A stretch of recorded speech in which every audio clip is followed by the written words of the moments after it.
Kim Insley. Thanks for joining us for Navigating Life Transitions, a podcast where we bring together advisors experienced in financial life planning to talk about ways to navigate life's biggest changes, challenges, opportunities, and decisions, from growing a family to empty nesting, from earning job promotions to planning for retirement. We discuss these pivotal moments that could benefit from the guidance a financial advisory team can provide. And today, we're talking about special needs planning. How do you handle financial planning when your family has someone with special needs? And specifically, how do you navigate your situation strategically and with grace toward your loved one? There are several methods to foster constructive and productive planning, and you don't have to do it alone. Joining me is Stuart Bear, an attorney at Chestnut Cambronne, and Elise Huston, an advisor at JNBA, which serves clients in Minnesota, Florida, and throughout the U.S. JNBA has helped people prepare for and navigate this transition. And I want to say hello to you both. Thank you for being here. Yes, thank you. Thank you. Elise, I'm going to start with you. Okay. So at JNBA, you specialize in financial planning. So shed some light on what it is like for you to deal with clients who have a special needs person within the family. Yeah, thanks, Kim. So, special needs planning really is multifaceted. Usually, this originates with a family member or a loved one coming to us wanting to better ensure that the individual with special needs receives the care that they require through their lifetime, but also the financial support to maintain that quality of life. A lot of times, the concerns really are oftentimes about that future care that can weigh heavily on the family, too, if there's concern about how long they themselves may be able to provide care. But then also that long term financial stability without compromising other benefits that this special needs individual may be eligible for.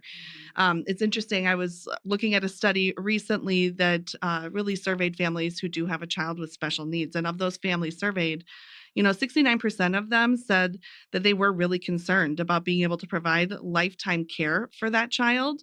And then 88% of them also said that, they hadn't set up a trust for the child to, make sure that the financial plan was in place to preserve eligibility for benefits such as Medicaid or supplemental Social Security income for that child's future.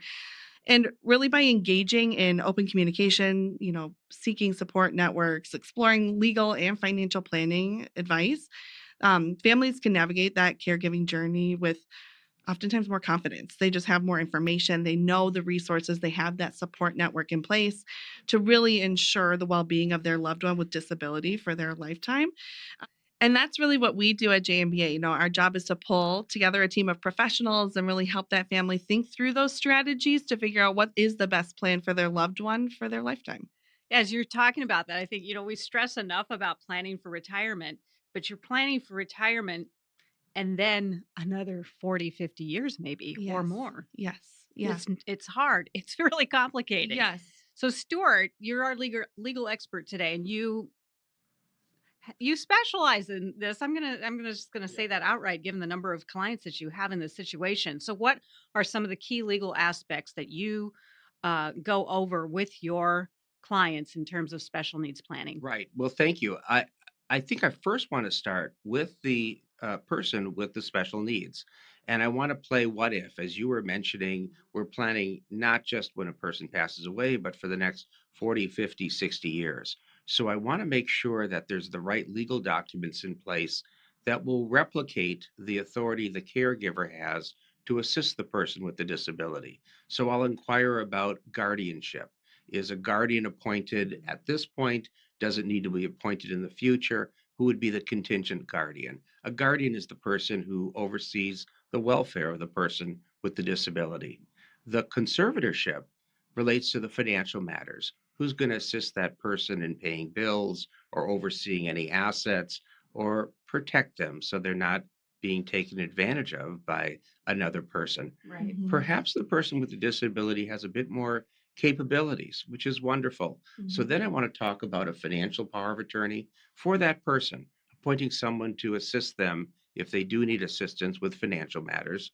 And that can be, of course, at any point in time when a person needs to step in and assist a person with a disability. And then finally, a healthcare directive document.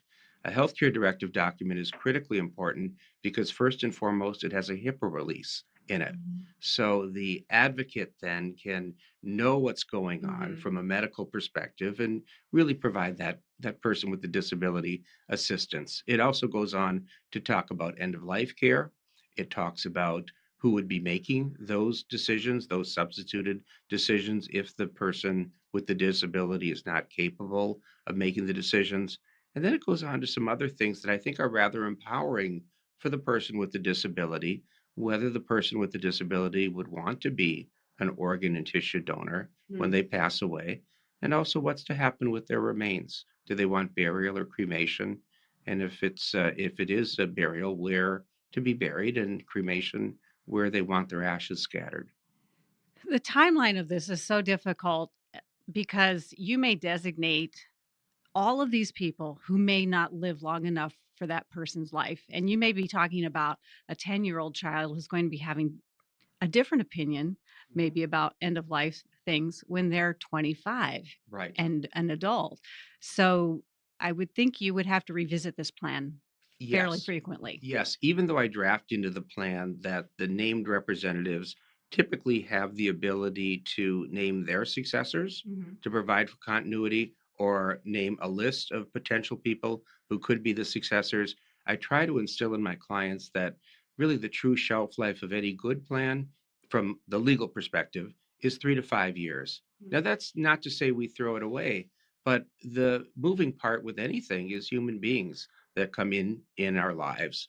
And I think when we think about what our friendship circle looked like, say 5 years ago, and then 10 years ago, True. right? It's Mhm. just different, and that doesn't mean it's wrong, but this gives us then the power, the authority to address situations as they develop.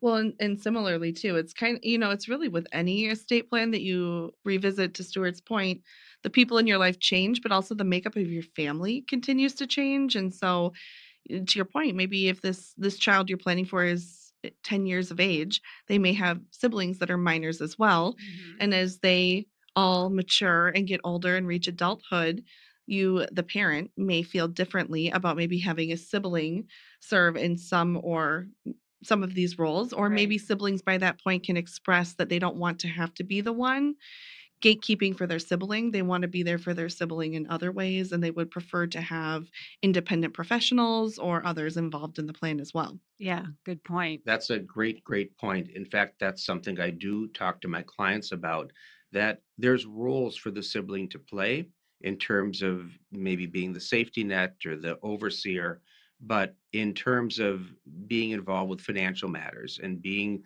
the one who has to inform their sibling that they can't have an expenditure for this, but they can have an expenditure for that. That really, I think, interferes with the sibling relationship. Mhm. And really, when I've noticed when the last parent passes away, the siblings are kind of, in any family, are negotiating their relationship with each other going forward. And so to impose a certain hierarchy, one sibling over another, I think can damage that relationship. Yeah, it's a good point. And to your point, Elise, the sibling might not want that responsibility. So you and Elise alluded to this too. All of the programs and the things and whatnot. Stuart, there are a lot of tools a family can work with. Can you go into some of those for us? I shall, yeah. I think the core document for a family with a child with a disability is to consider what we call a supplemental needs trust. A supplemental needs trust is a very special kind of trust created through our statute that allows this to happen. And it says that the person with the disability um, may remain eligible for any governmental benefits, whether it's federal or state benefits, and become eligible for those benefits as well, without the inherited assets held in the supplemental needs trust jeopardizing their eligibility or continued eligibility. By supplemental needs trust, I mean the trustee of the trust then, when the trust is funded, typically at the death of a parent or both parents, the trustee then has an understanding of the benefit programs and what they pay, and is allowed to pay for assets that supplement those programs. They don't replace benefits, but they supplement it, which means that it really enhances the quality of life with the person with the disability. Those things that can supplement a person's life include entertainment expenses. Maybe the person enjoys going to the local amusement park, or plays, musicals, or concerts, or the trip to Disney World. Those are all important things that would never be covered naturally under a government benefit program, but serve to enhance the qualities of a person's life. Maybe that person likes to wear certain accessories. She likes to wear certain kind of earrings, right? Or have a certain new purse, right? Those kinds of things, or a backpack. That's really cool. So, hey, there are some really cool backpacks out there. So those are just an example of what it does. But see how it enhances that Right. person's life, and see how it gives them some dignity. Yes. That's what it's all about. It's more than just the basics. So there's the supplemental needs trust, and then there's a special needs trust. This is Yeah. a different thing. It is a different This thing. is why it's confusing. I know. Well, that's why we need lawyers. That's why you're here. Hello. Yeah. Yeah, so let's just talk about this. So a supplemental needs trust is from third-party money. So I'll use this piece of paper as an example, and I'll pretend this is my trust. Now, if it's written by a lawyer, it's going to be this thick, I know, but this is the trust. And so third parties put their monies into this trust, typically at death, and that can benefit the person with the disability. And I like to establish the trust now with a pour-over provision from, say, it's mom and dad, to have their assets go into this supplemental needs trust when they both pass away. But also, because it's already set up, other family members can benefit the person with the beneficiary with the disability without jeopardizing legal benefits. The special needs trust is different. The special needs trust is called first party money. What's first party money? Well, let's say our person with a disability was fine. They didn't have a disability, but they were involved in a horrible car accident, and they became a paraplegic. Their assets. So it's their assets. So the difference between the two is that with a special needs trust, there's what's called a payback provision. The government is saying, we want the person who was injured in this accident to benefit from the award that they were able to achieve from that accident. But when they pass away, then the government has lien rights against those benefits, both the state and federal authorities, and they can impose their lien and seek reimbursement for the benefits they paid over the person's life. For what's remaining in the special needs trust. Exactly. So sometimes a person may well have, if they're the victim of an accident, they may have two types of trust. They may have a special needs trust with their award that they receive from the personal injury action, and then their parents may set up, or other third parties may set up, a supplemental needs trust to supplement as well their benefits. And then there's an ABLE account. Yes. Which you've described to me in the past as something, think of like a 529. Right. In fact, the code section is 529A. That's the IRS being cute, because we know they have just a wild sense of humor, and it's called 529A as an enable account. ABLE, making a person able to achieve certain life goals. An ABLE account has more restrictions on it, but it's very easy to set up. You don't need a lawyer to set up an ABLE account. You open it up very much like you would open up a 529 plan or a Roth IRA. And the idea is that the assets continue to grow in this account tax-free. And when they're taken out for the benefit of the person with the disability to pay for things that would supplement the beneficiary's life, to enhance the quality of the beneficiary's life, there's no taxes associated with that. There are certain limitations. One limitation is that the person must be certified as having a disability by age 26. Fortunately, the law is going to change. By January 1st, 2026, so when we think of it, it's just another 18 months away. I know, hard to believe, right? If I have my math straight, I think I do, right? So it's going to increase to age 46. How the government comes up with these ages, 26 or 46, I don't know, but I'm glad the government came up with those ages because sometimes a disability doesn't necessarily manifest itself by age 26 Right. or to the extent of that disability. So that's a lovely extension to this rule. Can I jump in? If you are the victim of an accident, though, does that change that number? No, it does not. But provided that the accident happened and the award was received before your age 46. Mhm. Yeah, let me explain. Yeah, right, Mhm. right. So I mean, age 46 is sort of the cutoff date. Okay. And so if a person was in a car accident and they were age 50, and at age 52 they receive an award, they'd be prohibited from putting money into an ABLE account. There's Okay. still other things available though. There's the supplemental needs trust. Yeah. Think of it this way. Lawyers, they have a whole tool belt. And just like a carpenter has a tool belt, there's a hammer, there's a screwdriver, there's a pliers, and that's what you're getting when you're speaking with your lawyer. She or he has this whole tool belt, and they're going to explain what tools might be best for you. And it also might be a combination of tools as well, because it's all about providing for the dignity of the person with the disability. That's a great way of thinking about that. I like that, Stuart. And it just, again, Elise brings to mind the complexity of all of this and misconceptions. Like Mhm. in my wildest dreams, I would never think there would be a cutoff age for Mhm. when you're covered by a disability status or not. But Yeah. so what do you find when you're helping families, some misconceptions people may have going into this? Yeah, oftentimes this may be a change to your family dynamic or a transition that you were not anticipating. So there is a long period of discovery often for these families, but then comes with that sometimes just some misconceptions just because they assume something that may not be true. One that can be somewhat common is the assumption that the government programs to provide some financial support to these individuals will they alone will suffice. A lot of what Stuart talked about is just these other tools in the tool belt allow you to supplement those programs to, expand upon their quality of life and provide for what maybe others would deem as those extras, but that help to make up that person's passions, interest, and give them a fulfilled life. So that can be an often misconception.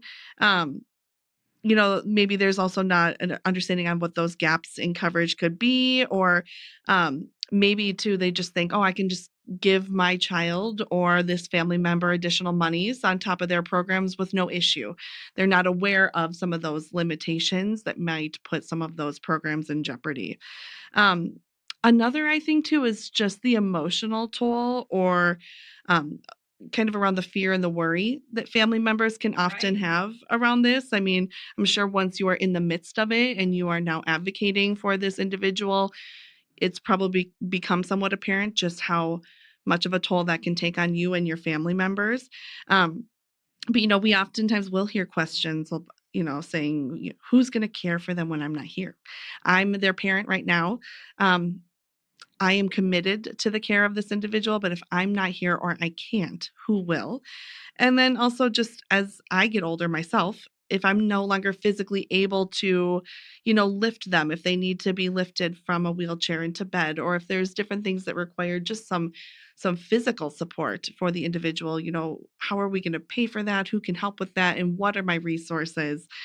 And I know there are a lot of wonderful communities and resources out there to help families navigate all these questions and just plan for these concerns. I know, Stuart, you and your team have quite a thoughtful list of resources and others that you can put families in touch with, as do we at JNBA. But, if you are wondering and wanting to explore future housing options, maybe, you're kind of curious, is there a group home that my child could live in where it still feels like they're living in a house, but they're maybe with others who have a similar disability or lifestyle, but there's 24/7 care and nursing care there in that home. Um, there's resources and there's people to talk to explore your options in that scenario, but also just even support groups.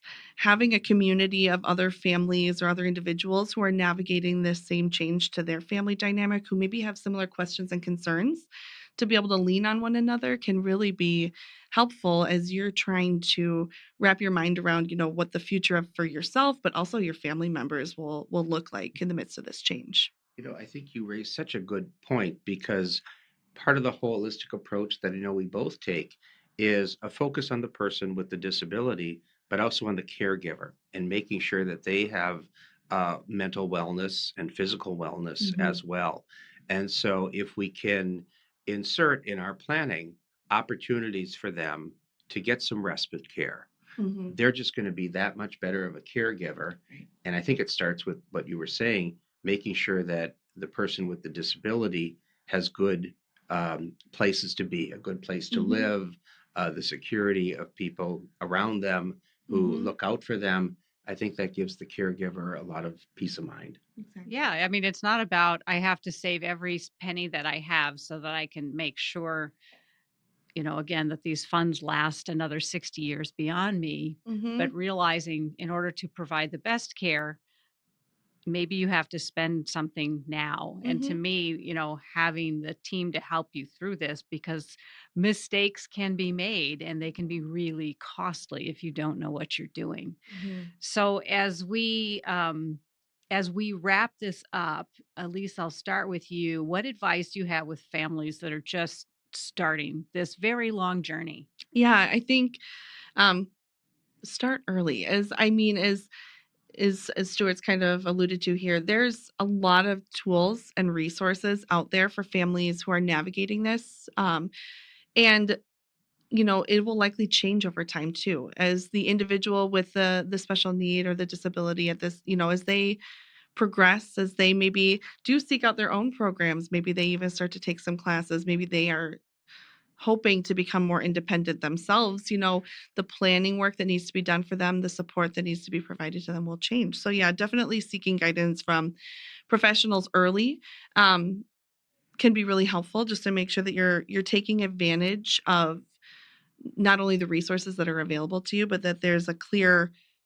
plan with goals in place that all family members or loved ones can know about, to help make sure that we are advocating and setting this person up for that lifelong success. Yeah.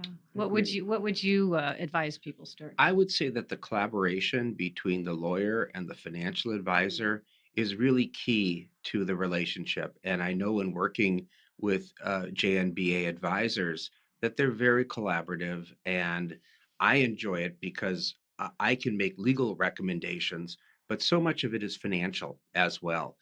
The example is the Supplemental Needs Trust. It's perfect. It's wonderful from a legal perspective, but now we have to identify assets to go into that trust when a person passes away. And that's where the financial advisor is really, really invaluable to the relationship. And because of that, I think the lawyer and the financial advisor providing this holistic outlook, this holistic approach, is really, really good for the benefit of the clients. Yeah. It's it's a tough topic. And I want to thank you both for helping us. And I know for people who are listening, we're just scratching the surface here. There's so much more to learn. So thank you, Stuart and Elise. This has been enlightening. And thank those of you who are listening. There's so much more to learn.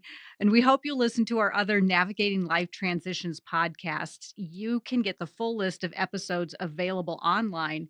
Just go to jnba.com and click on the Insights tab, and that's where you'll find the podcast page. And you can always help yourself to the free resources on JNBA's website. Again, free resources, and that's jnba.com. If you have questions about special needs planning or any other difficult conversations, or if you want to learn more about how JNBA can help you with your financial life goals, give them a call at 952 844 0995. And you can also use the contact form on jnba.com to schedule a complimentary, no obligation call with their experienced multi-generational team. Thank you again for listening. I'm Kim Insley, and I look forward to navigating more life transitions with you in our next podcast. Past performance may not be indicative of future results. Different types of investments involve varying degrees of risk. Therefore, it should not be assumed that future performance of any specific investment or investment strategy, including the investments and/or investment strategies recommended and/or undertaken by JNBA Financial Advisors, LLC, henceforth JNBA, or any non-investment related content will be profitable, equal any corresponding indicated historical performance levels, be suitable for your portfolio or individual situation, or prove successful. JNBA is neither a law firm nor a certified public accounting firm, and no portion of its services should be construed as legal or accounting advice.